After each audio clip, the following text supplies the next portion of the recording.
Bismillahirrahmanirrahim. Assalamualaikum warahmatullahi wabarakatuh. Perkenalkan, kami dari kelompok 6 yang beranggotakan Irfan Fatur Rahman, Witri Anissa, Rian Farenza, dan Reni Lita. Di sini kami ingin menjelaskan tentang PPT yang telah kami buat, yang berjudul Evaluasi Neraca Pembayaran Indonesia dan Strategi Keseimbangan Ekonomi Terbuka Pasca Pandemi 2020 hingga 2024.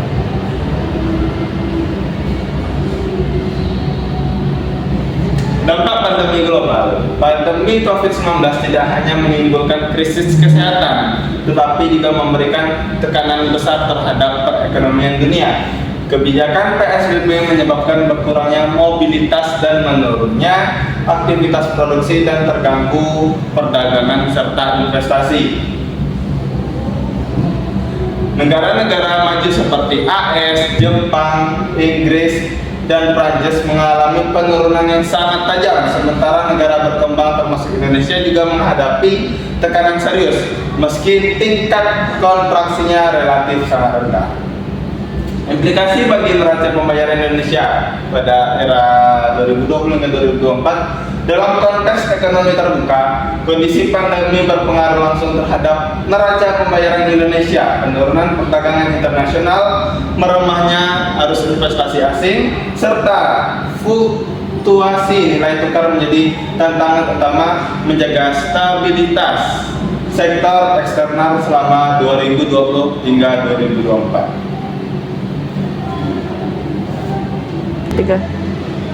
Neraca pembayaran Indonesia atau NPI merupakan catatan sistematis seluruh transaksi ekonomi Indonesia dengan negara luar dalam periode tertentu.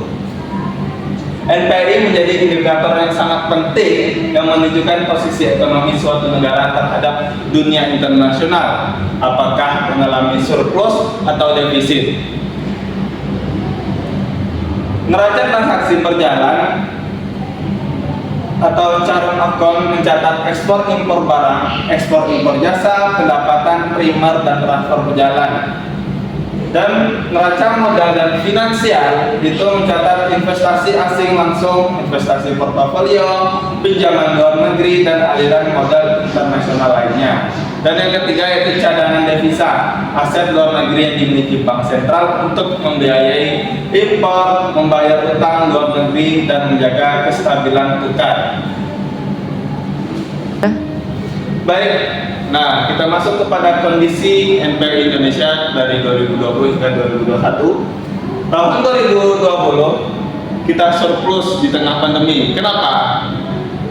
Pandemi COVID-19 juga menyebabkan penurunan drastis aktivitas perdagangan internasional. Ekspor komoditas utama Indonesia, batu bara, sawit, menurun, namun impor turun lebih besar. Ekspor menurun, impor turun lebih besar, maka terjadinya surplus perdagangan pada tahun 2020. Nah, tahun 2021 pemulihan berkat bom komoditas tahun 2021 menjadi masa awal pemulihan ekonomi dunia dengan vaksinasi massal dan pembukaan kembali aktivitas Indonesia, aktivitas ekonomi dunia, memperoleh keuntungan besar dari meningkatnya harga komoditas batu bara, minyak, sawit, nikel, dan lain-lainnya. Ekspor meningkat tajam karena permintaan dunia sudah mulai pulih dan industri global kembali aktif. Surplus perdagangan menjadi sangat besar dan memperkuat transaksi berjalan. Investasi asing mulai masuk kembali, terutama pada sektor perkembangan manufaktur, infrastruktur, dan ekonomi digital. Baik, selanjutnya yaitu kondisi NPI pada tahun 2020 sampai 2024. Nah, yang pertama pada tahun 2020 rekor surplus komoditas, yaitu konflik Rusia-Ukraina mendorong lonjakan harga komoditas global. Ekspor batubara, alam, sawit, dan nikel melonjak tinggi. Nah, surplus perdagangan mencapai rekor tertinggi, memperkuat rupiah dan penerimaan negara. Investasi asing tertarik pada hilirisasi nikel dan industri baterai kendaraan listrik, meski kenaikan suku bunga Amerika Serikat membuat arus modal lebih fluktuatif. Nah, selanjutnya 2024 stabilitas dengan tantangan global, yaitu ekonomi Indonesia relatif stabil meski dunia menghadapi konflik geopolitik dan terlempeng hambatan global. Defisit transaksi berjalan tetap rendah dan terkendali, ditopang ekspor non-migas yang kuat. Nah, neraca modal finansial surplus didukung meningkatnya investasi asing pada proyek hilirisasi dan kendaraan listrik. Selanjutnya pada tahun 2023 perlambatan defisit terkendali. Nah, ekonomi dunia melambat akibat inflasi global dan kenaikan suku bunga internasional. Harga komoditas turun, ekspor melambat dan impor meningkat akibat pemulihan ekonomi domestik. Go. Baik, selanjutnya yaitu tentang masalah-masalah utama transaksi ekonomi internasional pasca pandemi. Yang pertama ada ketidakstabilan perdagangan rantai pasok global. Nah, karena pandemi mengganggu global supply chain, banyak industri Indonesia bergantung pada impor bahan mentah dari Cina, Jepang, dan Korea Selatan. Selanjutnya, fluktuasi nilai tukar dan ketergantungan impor. Nah, konflik geopolitik, kenaikan suku bunga, dan ketidakpastian global menyebabkan arus modal tidak stabil. Selanjutnya, inflasi global dan persaingan perdagangan ketat. Konflik Rusia dan Ukraina memperburuk pasokan energi dan pangan dunia. Harga impor gandum, minyak, dan komoditas penting meningkat. Menekan daya beli masyarakat, banyak negara menerapkan kebijakan seperti pembatasan impor dan tarif perdagangan, mengharuskan produk ekspor Indonesia memenuhi standar kualitas internasional yang semakin tinggi. Selanjutnya, ketergantungan ekspor komoditas mentah dan ekonomi hijau. Ekspor Indonesia masih didominasi batu bara, sawit, karet, dan bahan mentah yang harganya mudah fluktuatif.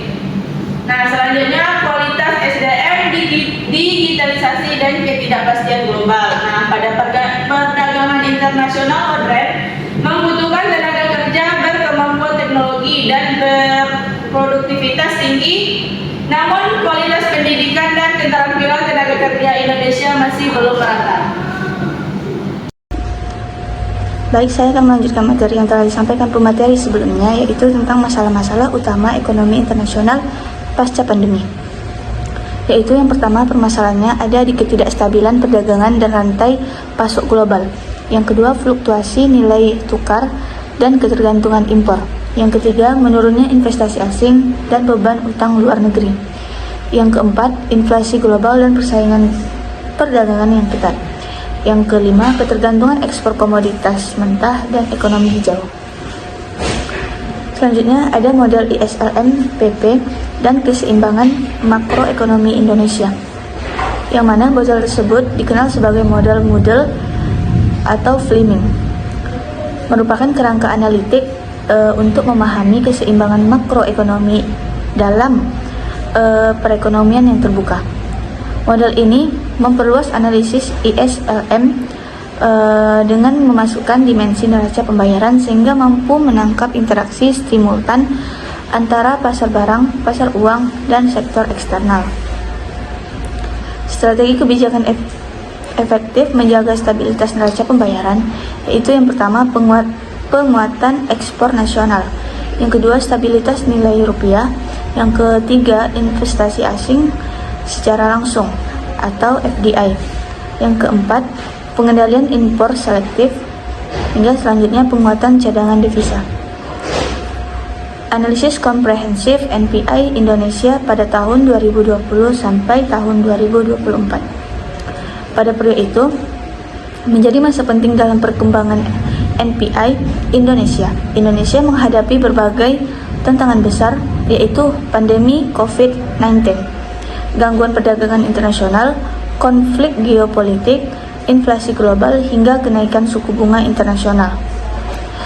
Sehingga pada tahun 2020, surplus terjadi karena penurunan impor lebih besar dari penurunan ekspor. Pada tahun 2021 sampai dengan tahun 2022, boom komoditas mendorong surplus perdagangan yang signifikan. Serta pada tahun 2022 serta pada tahun 2023 sampai dengan tahun 2024 defisit transaksi berjalan kecil namun terkendali.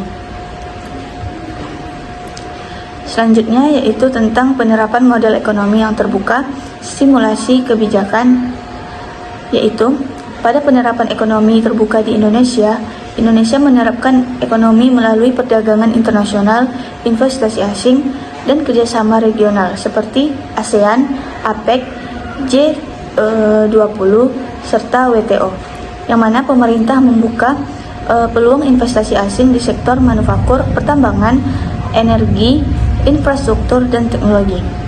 Serta pada kebijakan simulasi kenaikan suku bunga, Bank Indonesia menarik investasi asing dan memperkuat rupiah, namun dapat menurunkan investasi domestik dan konsumsi. Kesimpulannya, neraca pembayaran Indonesia periode 2020 sampai dengan tahun 2024 menunjukkan ketahanan ekonomi yang cukup baik di tengah ketidakstabilan global surplus pada tahun 2020 sampai tahun 2022. Didorong penurunan impor dan boom komoditas. Sementara defisit terkendali pada tahun 2023 sampai tahun 2024, tetapi dapat ditopang dengan investasi asing langsung dan program hilirisasi. Mungkin sekian presentasi yang dapat disampaikan oleh kelompok 6. Lebih dan kurangnya mohon maaf. Wassalamualaikum warahmatullahi wabarakatuh.